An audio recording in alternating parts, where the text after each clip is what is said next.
At Christmas dinner, my son stood, raised his glass, and said words that tasted colder than the snow outside. "You are no longer our family," Daniel announced. "We have passed." He didn't shout. He didn't tremble. He said it like a prayer, calm, final, and meant to heal himself by cutting me out. The table fell silent. Even the fireplace seemed to hesitate before cracking another ember. I stared at him, my only child, a man I'd once taught to tie his shoes, drive a car, hammer a nail. Now he looked at me like I was something that had outlived its usefulness. I'm Henry Cole, 68 years old, a retired carpenter who built this house with his own hands 40 years ago. Every wall, every corner carries a memory of my late wife, Margaret. She passed away 5 Christmases ago, and since then, I've kept our traditions alive. Same tablecloth, same tree ornaments, same cranberry sauce she hated, but always made for Daniel. This Christmas, I thought I'd done it right. I roasted the ham, polished the silver, lit the candles she used to insist on.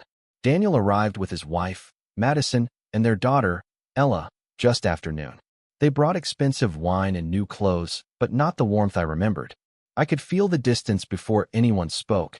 It hung in the air like static. We sat. We ate. We smiled for Ella's sake. Then Daniel stood. He cleared his throat and said it again. "We've passed." I blinked. "Past what?" Madison reached for his hand, squeezing like a silent cue.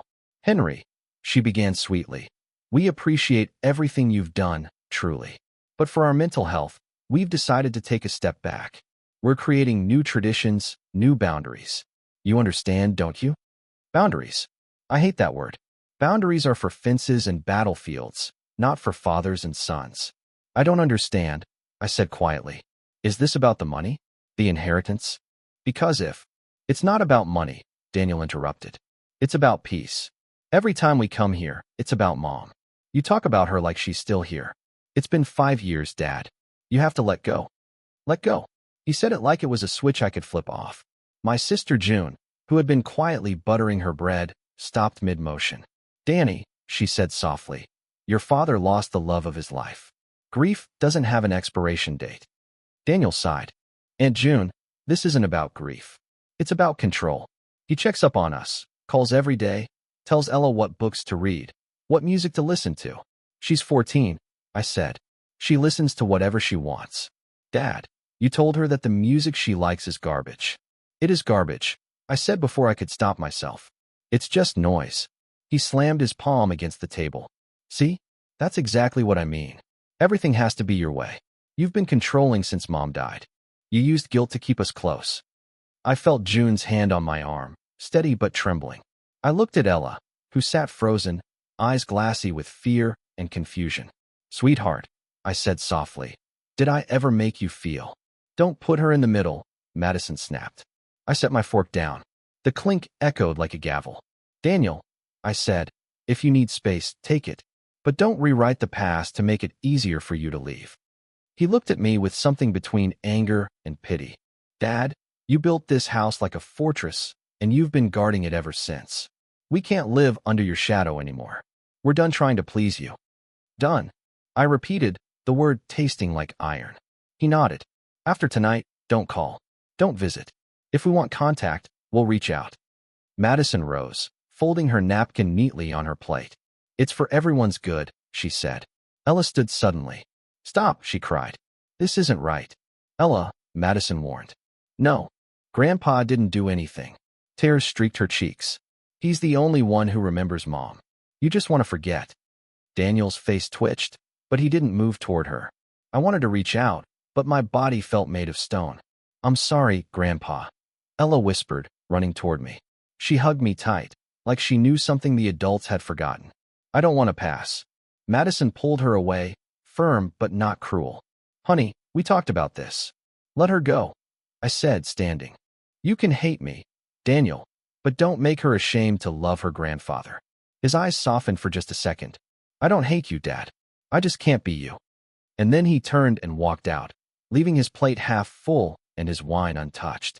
Madison followed. Ella looked back once before disappearing into the cold night. The front door closed.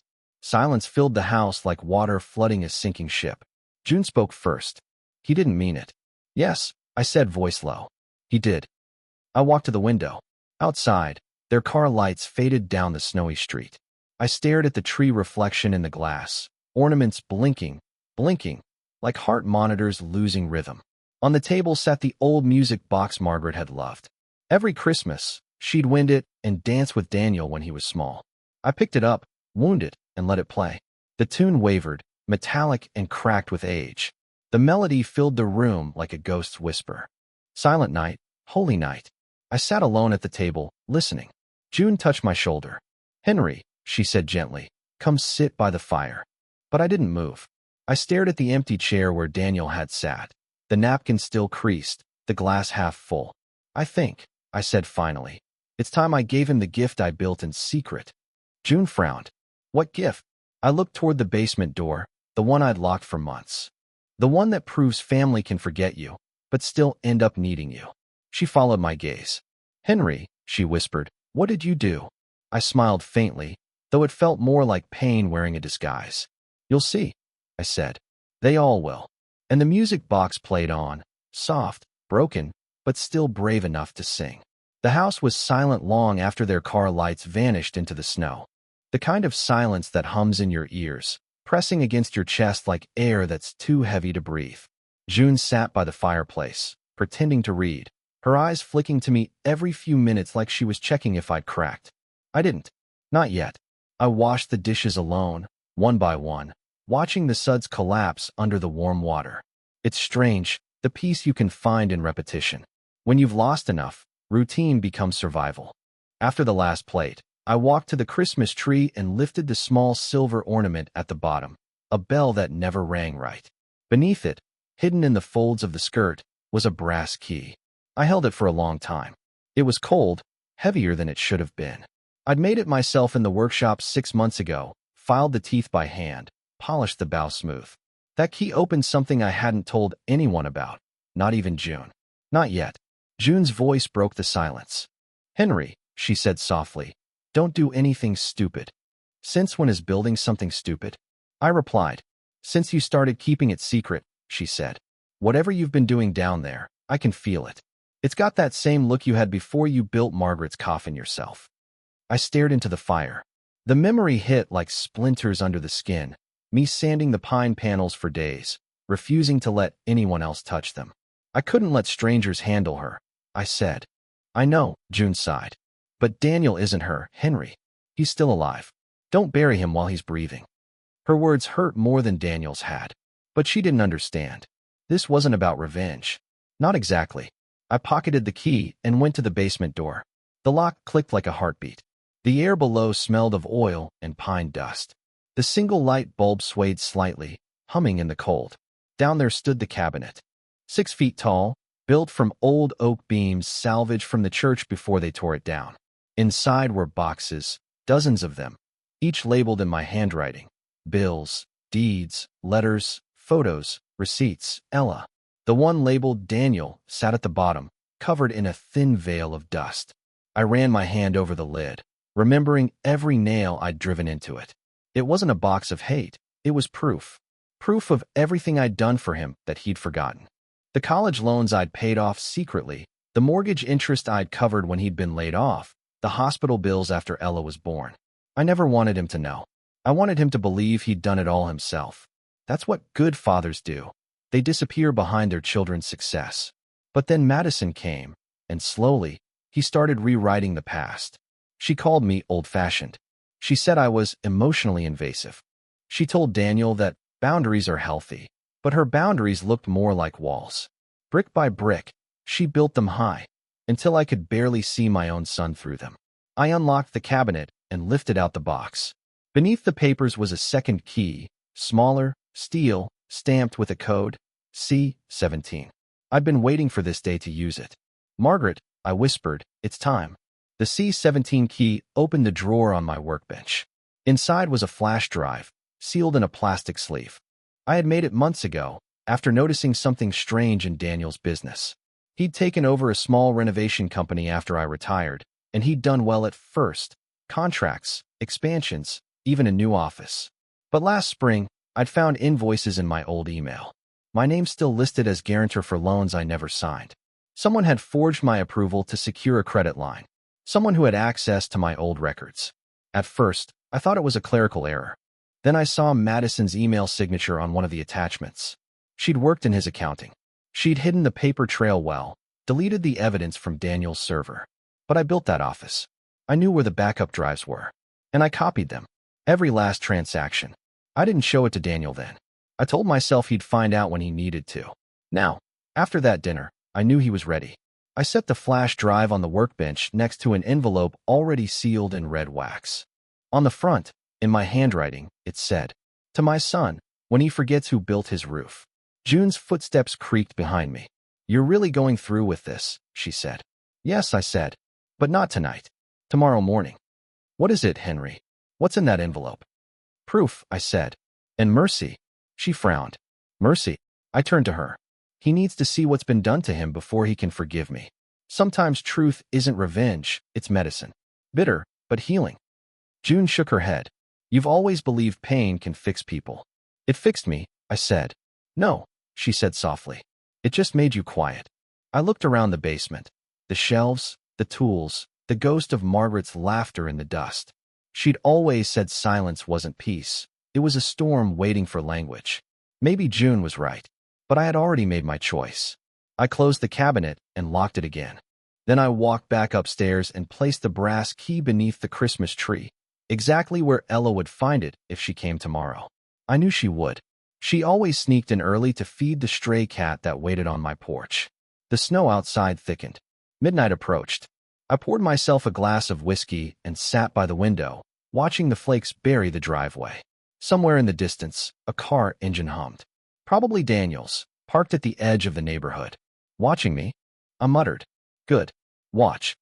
Because tomorrow morning, when he opened that envelope, everything he thought he knew about me, about Madison, about our family, would begin to unravel.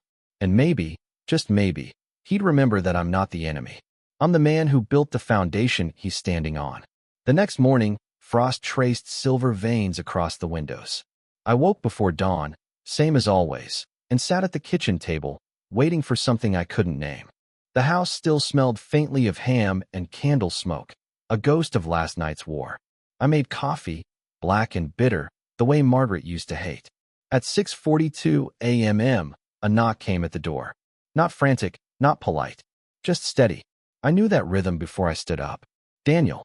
When I opened the door, he was already mid-sentence. "Why didn't you tell me?"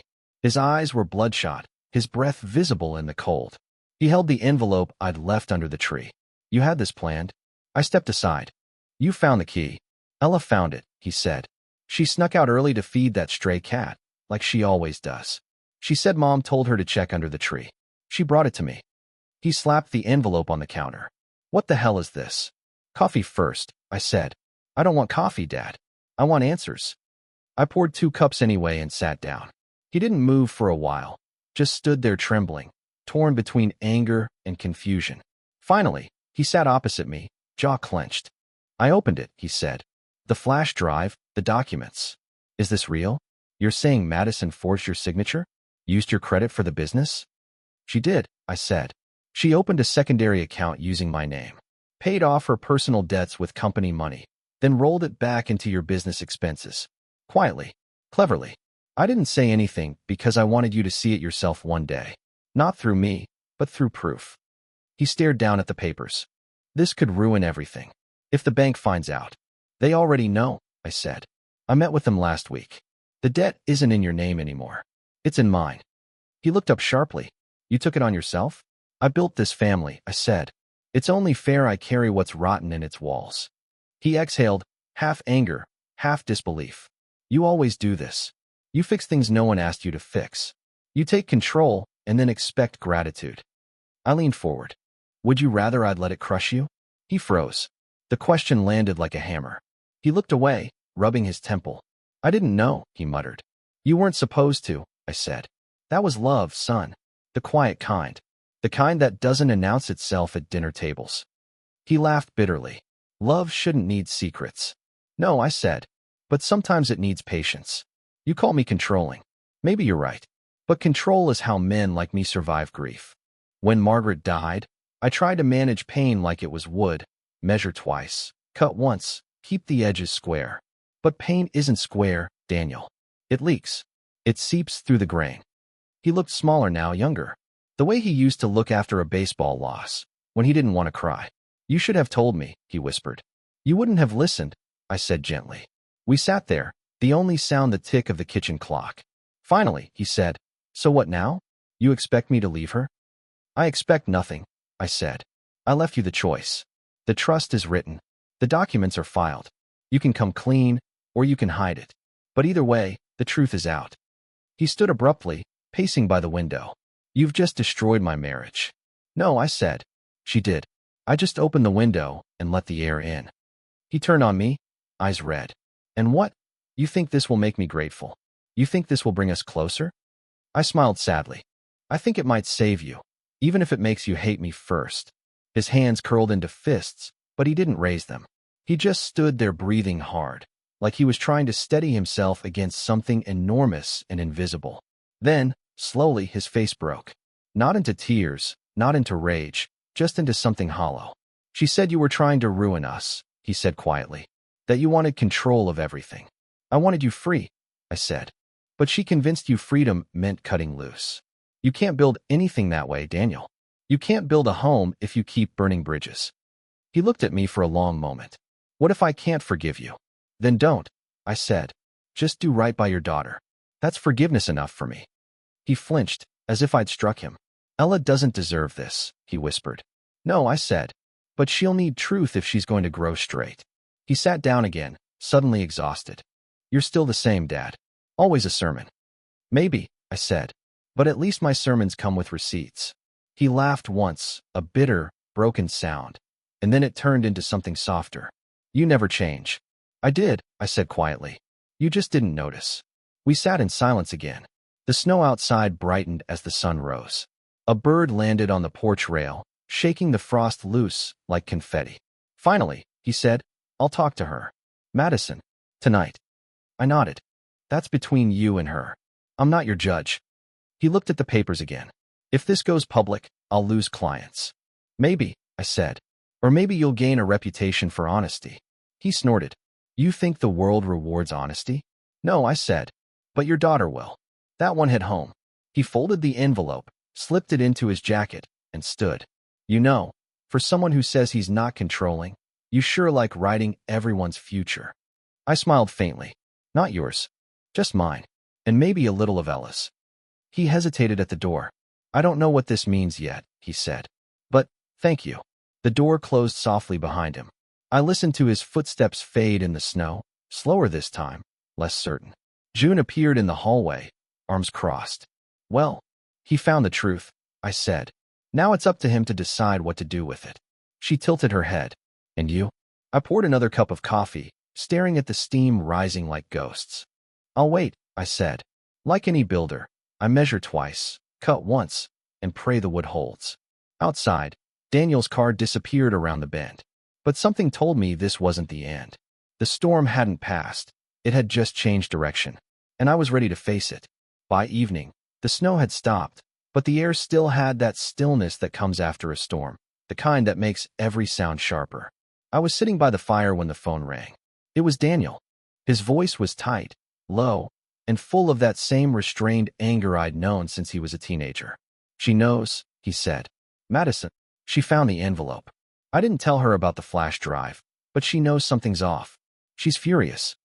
I heard the tremor beneath his calm. Not fear of her anger, but fear of what she might do next.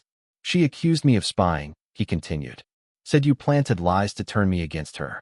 I told her I saw the signatures, the dates, everything. She said you forged them yourself. Of course she did, I said quietly. People like that always flip the story first. Dad, stop, he snapped. I'm not calling for advice. He hesitated. I don't know what's true anymore. There it was, the sentence every liar dreads and every truth-teller prays for. Doubt. Once it's planted, it grows on its own. I know you're angry, I said, but you've seen the evidence. Let it breathe. Don't react tonight. He sighed. She's packing a bag. Let her, I said. If she wants to run, she'll run. You can't build a house with someone who keeps looking for the door. He was quiet for a long time.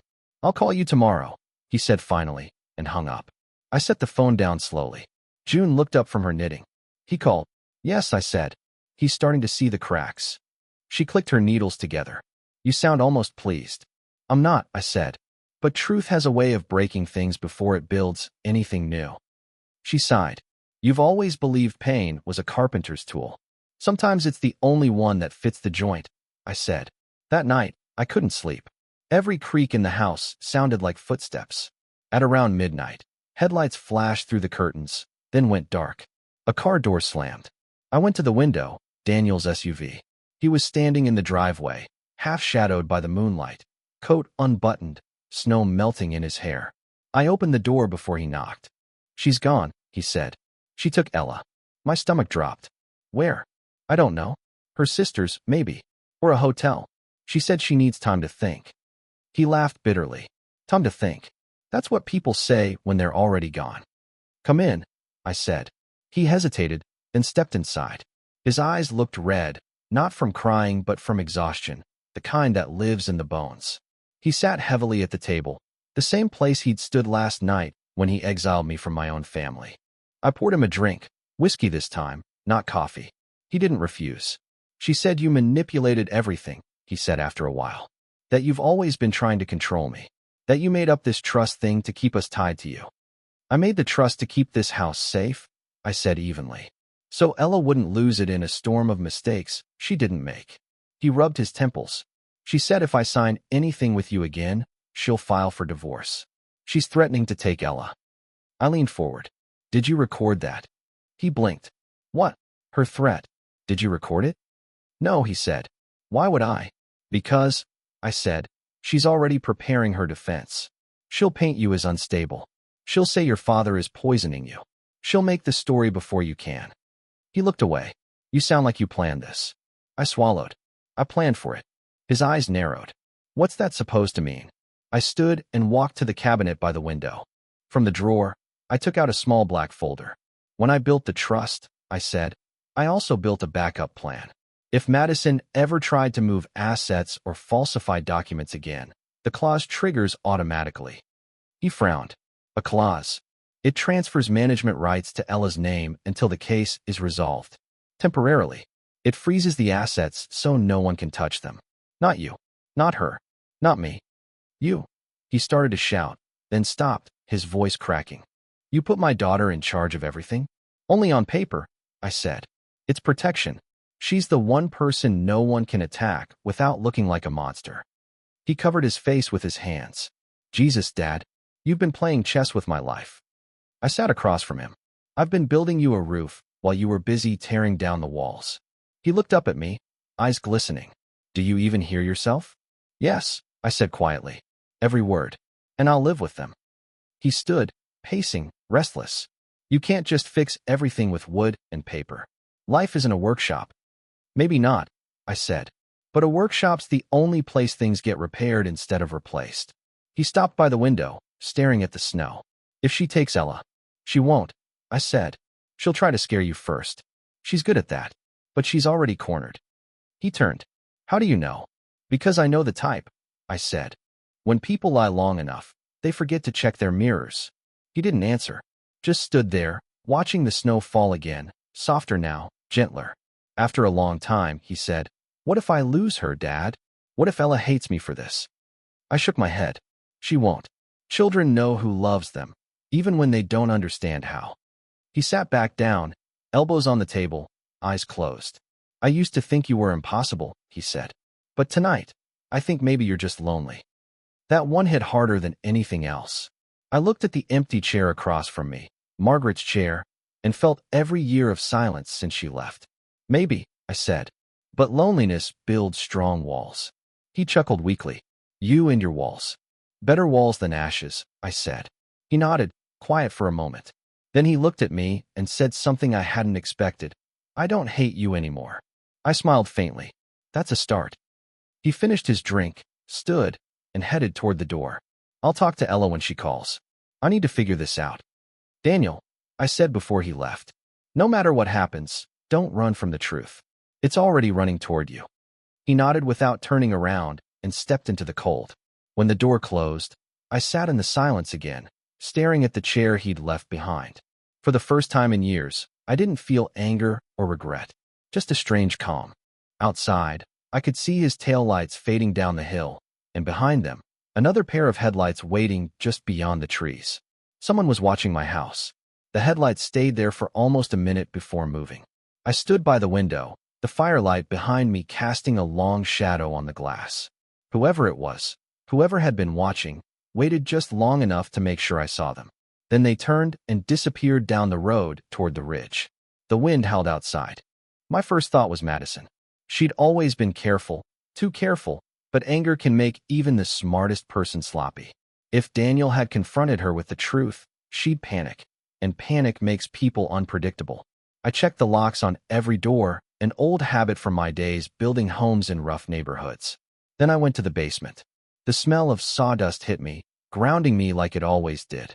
The envelope copies were still on the bench, sealed and ready. I placed one inside my tool chest, another in the drawer by the front door. At 2:15 a.m., the phone rang. Dad? Daniel's voice was cracked, breathless. She's gone. I know, I said quietly. You told me. No, you don't understand. His breath came fast, uneven. She left a note. She's taking Ella out of state. Said she needs to protect her from us, from you. The room tilted slightly. Where are you now? Home, he said. I called her sister. She hasn't seen them. Her phone's off. I think she's heading for her cousin's place near Denver. She's terrified of what you have on her, Dad. She said she'll tell the police you forged the documents. I exhaled through my teeth. Let her talk, I said. The truth has weight. It crushes lies eventually. Not if she gets there first, Daniel shouted. If she shows them those files out of context, then we show them everything. Every email. Every transaction. I've kept it all. He was silent for a moment, then whispered, You planned this, didn't you? You knew it would come to this. I planned for the storm, I said. Not to cause it. The line went dead. I stared at the receiver for a long time, listening to the dull hum of the dial tone.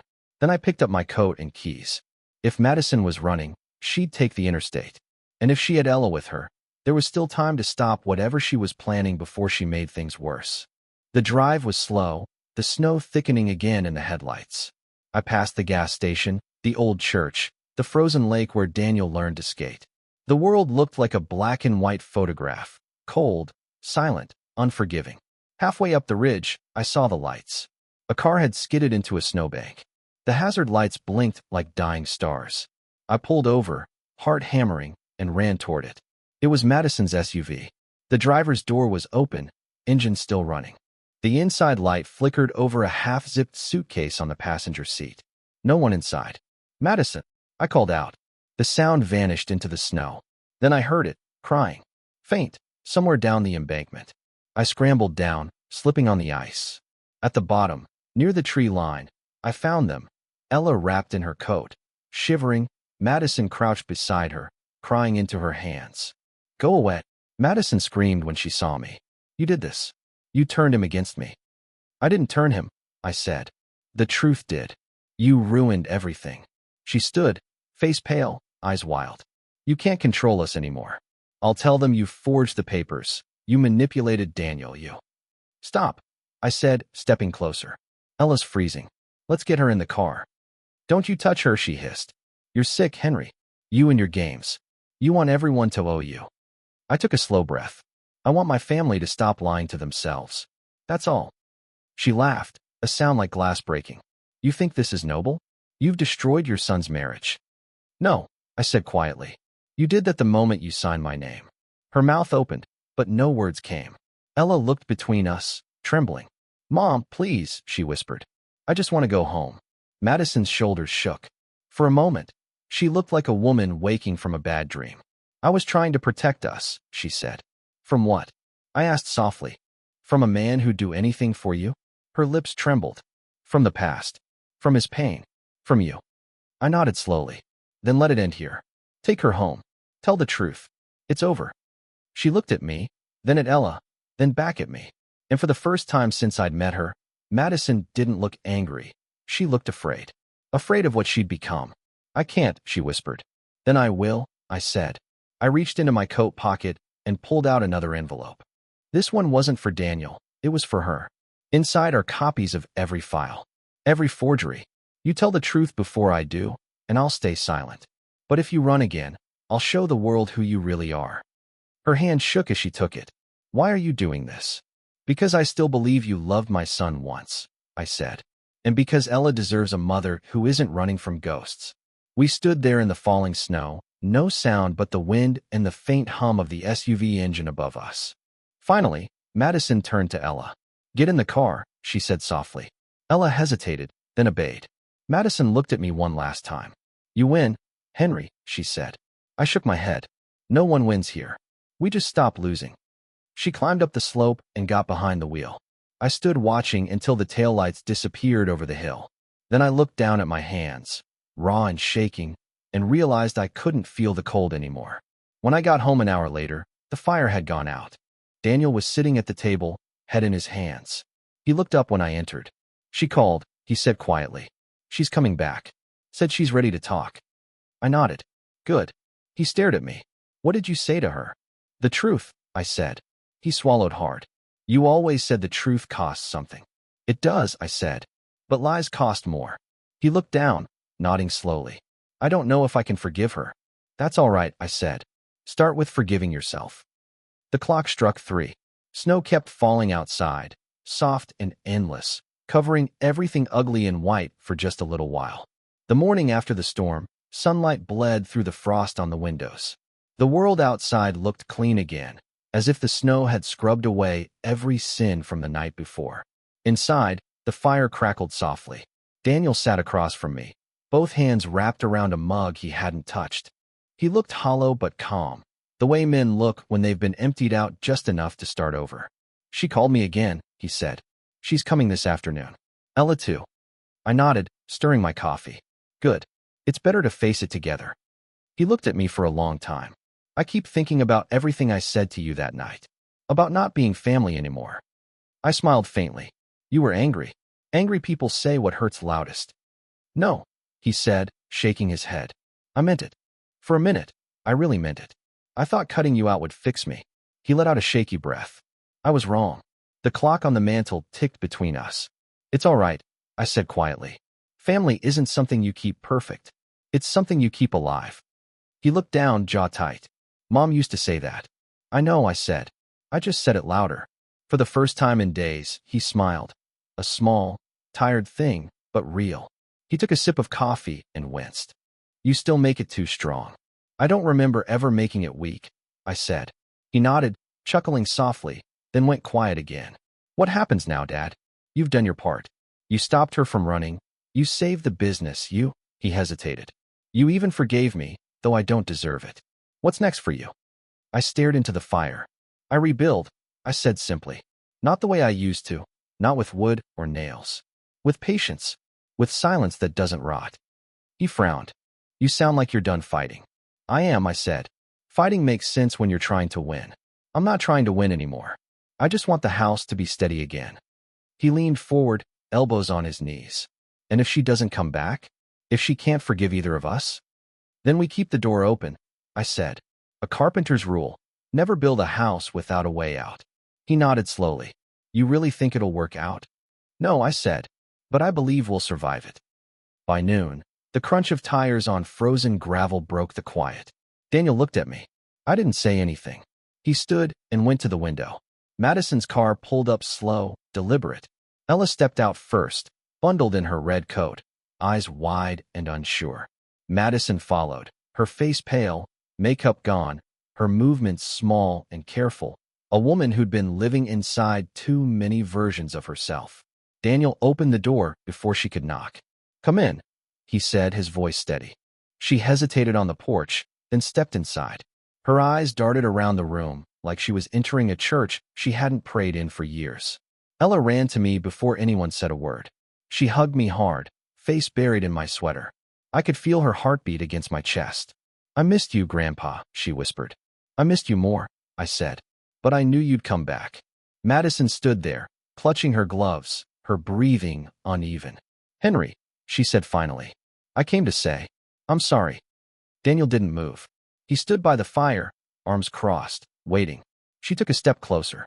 You were right. I forged the signatures. I thought I could fix it before anyone found out, but I made it worse. When you showed me those files, I realized how far I'd gone. I said nothing. I just listened. She needed to empty the poison herself. I told myself I was protecting Daniel, she continued. That you were dangerous, controlling, that I was saving him from you. But it wasn't true. I was saving my own pride. Daniel looked at her for a long moment. You hurt us both, he said quietly. I know, she said, voice breaking. And I'll spend the rest of my life trying to make it right. Ella squeezed my hand. Can we stay for dinner? She whispered. I smiled. If your parents say yes. Daniel glanced at Madison. She nodded slowly. We'd like that. It was a small thing, a fragile bridge over cold water, but it was enough. That evening, the table was full again. Not perfect, not like the old days, but alive. The ham was reheated, the candles burned unevenly, the fire popped and hissed, and for the first time in years, laughter slipped into the room like it had been waiting outside. June clinked her glass against mine. You did it, she whispered.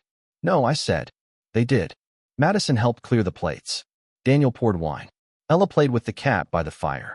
The music box sat on the mantel, unwound. I looked at it and smiled. Go ahead, June said softly. Play it. I hesitated, then picked it up and turned the key 3 times. Not 2, not 4. Margaret's Rule. The melody began, thin but beautiful, climbing into the air like forgiveness itself. Daniel looked up, eyes glassy. Mom's song, he said. Yes, I whispered. She'd want to hear it tonight. Madison's hand found his. He didn't pull away. The firelight flickered against the walls, and for a brief, precious moment, everything felt right. Not fixed, but steady. When the song ended, I closed the lid gently. Merry Christmas, I said. Merry Christmas, Dad, Daniel replied. Ella giggled. Merry Christmas, Grandpa. And in the stillness that followed, I thought of Margaret. Her laughter in this same room, her soft hands guiding mine. And I felt her there, in the warmth, in the quiet, in the fragile beauty of things rebuilt. This time, the silence didn't hurt. It felt like peace. The next few weeks passed quietly, too quietly for comfort. The storm had settled outside, but inside, something fragile hovered between peace and uncertainty. Madison still came by every few days with Ella, helping Daniel with the business paperwork and keeping her voice soft, polite, cautious. Every conversation sounded rehearsed, like 2 people learning how to speak the same language again after years of mistranslation. I spent my mornings in the workshop, sanding shelves, fixing what didn't need fixing. There's comfort in repetition, the smell of wood, the hum of a sander, the rhythm of repair. When hands are busy, the heart can think without drowning. One morning, Ella came downstairs carrying her school backpack. Grandpa, can you drive me today? I looked up from the workbench. What happened to the bus? She smiled shyly. It's boring. You tell better stories. I laughed. That's a dangerous thing to tell an old man, kiddo. We tend to believe it. She grinned. Good. Then I'll get more stories.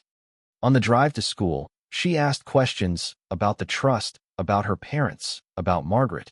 Dad said you made the house safe forever. What does that mean? It means, I said carefully, that no matter what happens, this place will always be here. A roof someone can come back to. Even Mom. Especially Mom, I said. She nodded, looking out the window, her reflection small against the glass. I think she's sorry. I know she is. Then, after a pause, are you? That question landed deeper than I expected. I didn't answer right away.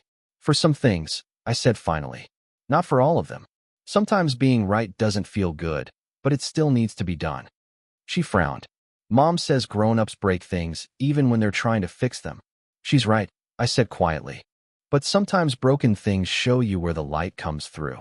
She didn't speak again after that. When we reached the school, she hugged me before running off. Small arms, big forgiveness. That afternoon, Daniel stopped by the workshop. He leaned on the doorway, watching the sawdust swirl in the sunlight. You've been busy, he said. I don't like idle hands, I said, setting down my chisel. I think Mom used to say that about you, he said with a faint smile. Said you were allergic to stillness. She wasn't wrong. He came closer. Madison talked to the bank today. She's turning over her access to the business account. Said she wants to make things right. I nodded. Good. He hesitated. She also asked if I could convince you to destroy the files. The originals. I met his eyes. And what did you tell her? That it's not my decision. Correct answer, I said. The files stay until truth becomes habit. He sighed. You think she'll ever forgive herself? I think forgiveness isn't the same as forgetting, I said. It's learning to live with what you know. He ran a hand through his hair. You always sound like a preacher when you talk like that. Comes from spending too much time in empty rooms, I said. He smiled a little. Dad, thank you for not giving up on us. I almost did, I admitted. But then I remembered who taught me to stay. Mom, he said softly. I nodded. Your mother didn't raise quitters. Just stubborn men with too much heart. We both laughed, and for a moment, the years between us disappeared. That night, as I closed the shop, I found something on my workbench, a folded note in Ella's handwriting. Thank you for fixing more than wood. Inside was a small sketch of the three of us, me, Daniel, and her, standing under the roof of our house. Above us, she'd drawn a tiny bird flying away. I smiled, the kind that hurts because it's too full. When I went upstairs, the living room was dim, the fire burning low. Madison was there, sitting quietly on the couch. I paused at the doorway. I didn't want to intrude, she said. Daniel's upstairs putting Ella to bed. I nodded. You're not intruding. She looked down at her hands. I don't expect you to forgive me, Henry. I just want you to know. I never meant to take him from you. I thought I was protecting him from pain. I didn't realize I was becoming the cause of it. I sat across from her. You were scared, I said. Fear makes people build walls instead of doors. She blinked back tears. Do you think Ella will hate me? No, I said. Children don't hate. They wait. And when you come back right, they notice. She smiled weakly. You always know the right thing to say. I looked into the fire. No, I said. I just say what I wish someone had told me when I was your age. We sat there for a long while. No words, just the crackle of the fire filling the quiet. Finally, she stood. Thank you for not turning me in. I looked up at her. I didn't do it for you. I did it for the girl upstairs. She nodded, eyes glistening. That's what makes it worse and better. When she left, I stayed by the fire until the coals turned to ash. For the first time in years, the house didn't feel haunted. It felt lived in. Worn, imperfect, but still standing. And maybe that was the point. I whispered into the quiet. We're still a family, Margaret. Bent, but not broken. And in that moment, I swore I could almost hear her answer, soft as a breath, carried through the rafters of the home we built together. Then keep building, Henry.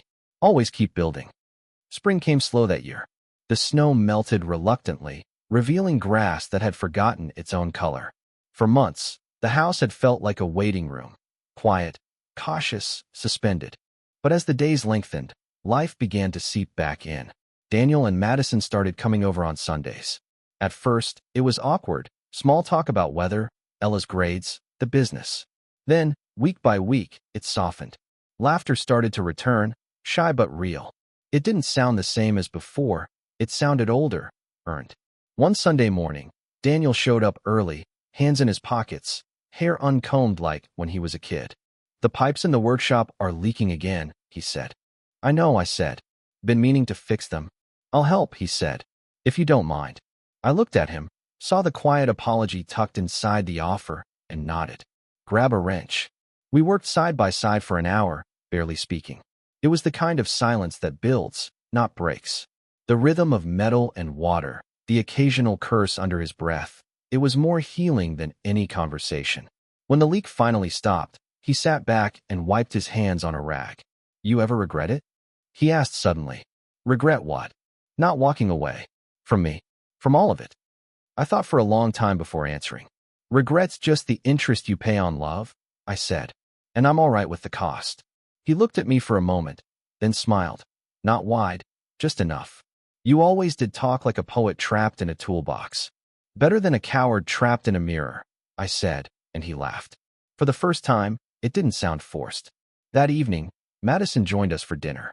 She brought dessert, homemade pecan pie. She'd never baked before, but she said it was Ella's idea. I noticed her hands trembling slightly when she served it. I didn't mention it. After dinner, she lingered in the kitchen while Daniel and Ella went to feed the cat. Henry, she said quietly, I know you're still keeping those files. And I know I don't deserve your trust. But if you ever decide to destroy them, I'd like to be the one to hand you the match. I looked at her carefully.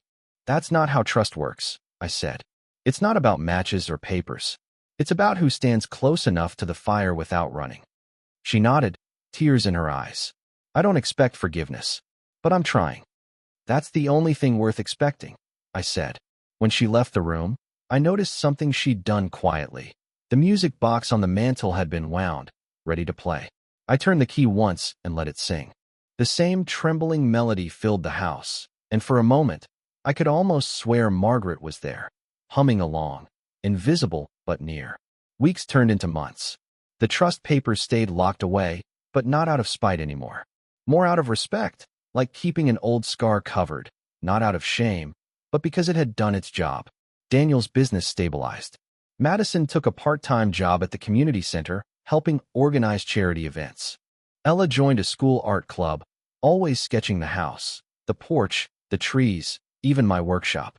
She said she was drawing the heart of the family. Sometimes she'd sit next to me while I worked and hum along with the saw. She'd ask about Margaret, about the old days, about what I thought heaven looked like. I told her I didn't know, but I liked to think it looked a lot like home, just cleaner floors and warmer light. One afternoon, she brought me a drawing, a new one.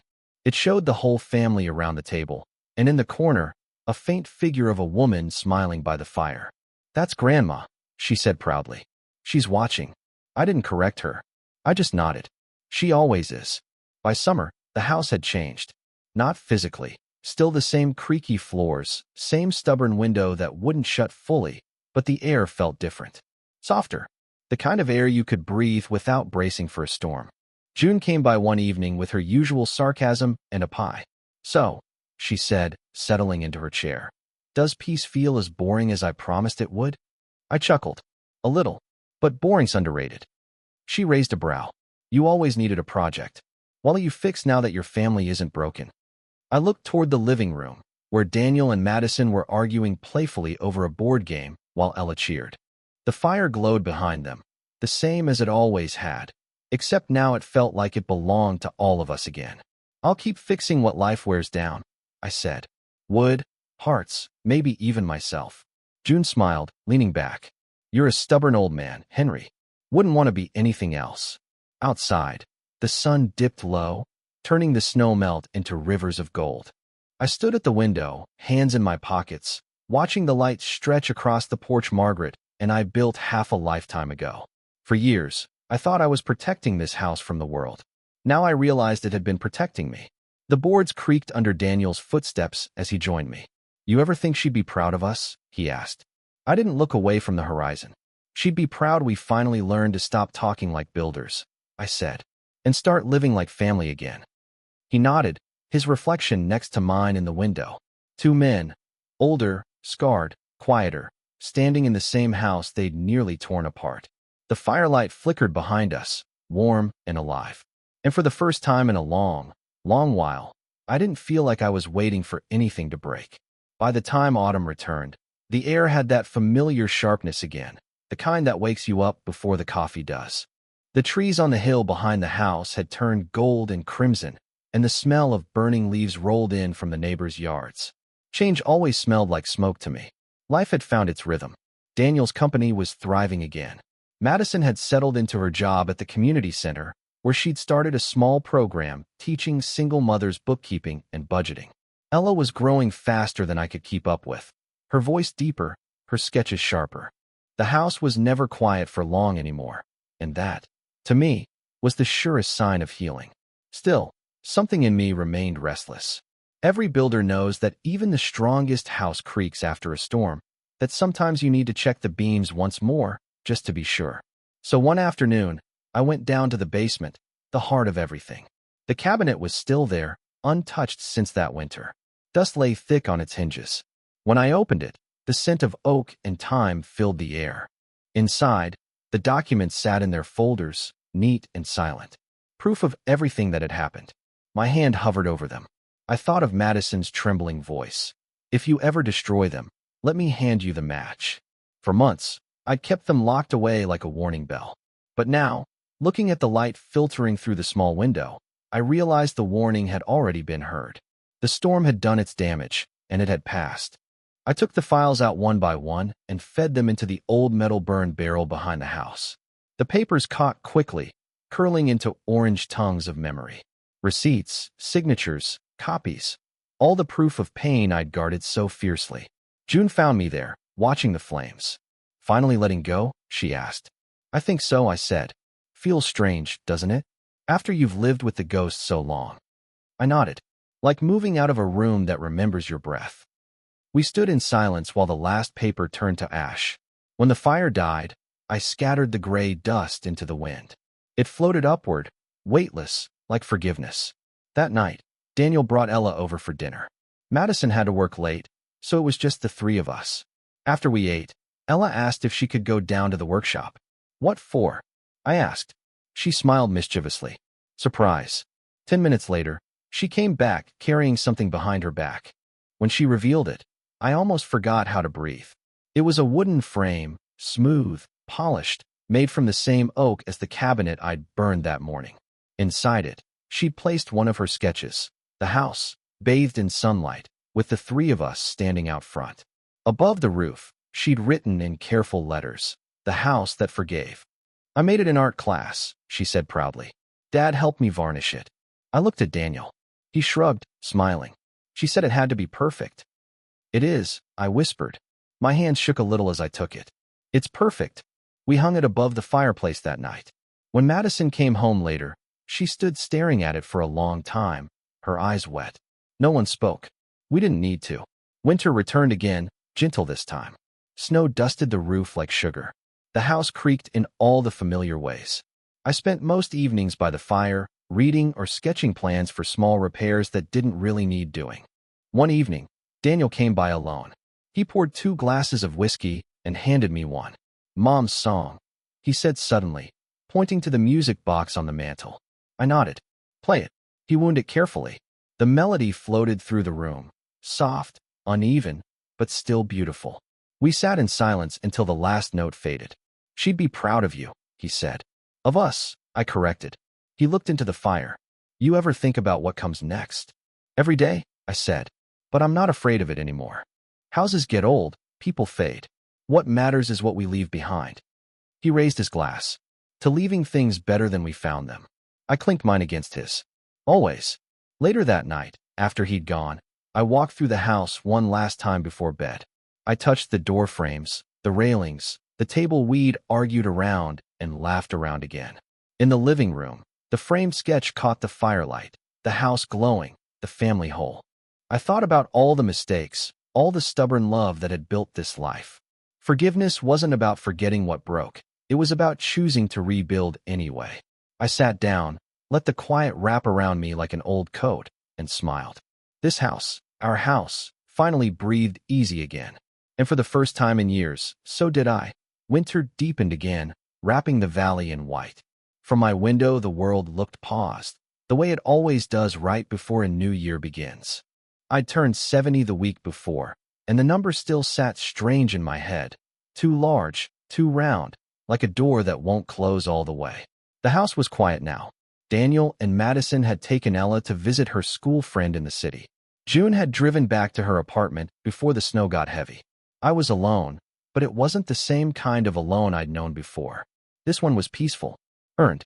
I made tea, the way Margaret used to, too strong, with honey instead of sugar, and sat by the window that overlooks the yard. The branches of the old maple were bare, tracing thin black lines across the gray sky. Beneath them, the first footprints of morning, rabbit, squirrel, and a single pair of small boots. Ella's, from the day before. She'd built a snowman out there and named him Mr. Second Chances. The name stuck with me. When you spend your life building things, you start to understand the difference between what's broken and what's only bent. Broken means gone. Bent just needs time and pressure in the right direction. My family, my whole life, really, had only ever been bent. I went to the workshop one last time before the new year. The place smelled of cedar and dust, the smell of work and forgiveness. On the bench lay my unfinished project, a small wooden chest, simple, sturdy, no fancy corners. I'd been carving it quietly over the past few months. Inside it were keepsakes, Margaret's old locket, a photo of Daniel at 8 holding his first hammer, Ella's latest sketch, a folded copy of the house deed with her name written in the future trustee line. I wasn't planning to die. I was planning to be ready. I sanded the lid smooth, then took out my wood burner and etched 4 words into it, built to hold love. The letters glowed dark against the pale wood. I traced them with my finger and smiled. That was enough. Around noon, Daniel's truck pulled into the drive. I heard the familiar slam of the door, the crunch of boots. Then his voice calling from the porch. "Dad, you in there?" "In here," I called back. He came down the steps, brushing snow from his jacket. "Madison says you're skipping Christmas lunch tomorrow." She's offended. "I'm not skipping," I said. "I'm just hosting late. Thought we'd have dinner here instead. One more for the old house." He grinned. "She'll like that." He walked around the room, picking up a chisel, setting it down, running his hand along the workbench. "You ever think about selling this place, Dad? You could move somewhere warmer." I shook my head. "This place knows too much. It'd be rude to leave it behind." He chuckled. "You and your ghosts." "Ghosts make good company," I said. "They don't talk over you." He laughed harder this time, and the sound filled the basement like sunlight. That evening, the family gathered again. The table looked the same as always: ham, mashed potatoes, June's too salty gravy, but something had changed. The tension that used to live between every word was gone. Laughter came easier. Madison poured me wine without hesitation. Ella sat beside me, humming softly as she drew on her napkin. When dessert came, I brought out the small chest. "This," I said, setting it on the table, "is my last project." Ella's eyes widened. "What's in it?" "Pieces of us," I said. "Things that remind me what love looks like when it's tired but still standing." Madison blinked, already tearing up. Daniel looked down, smiling faintly. I opened the chest and showed them the contents. "One day," I said, "when I'm gone and this house starts to creak a little too loud, open it again. Everything that matters is in here.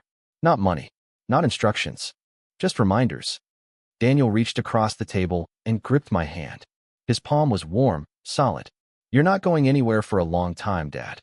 "Maybe not," I said, "but I like to be prepared." Ella leaned on my shoulder. "Can I add something to the box?" "Anything you want."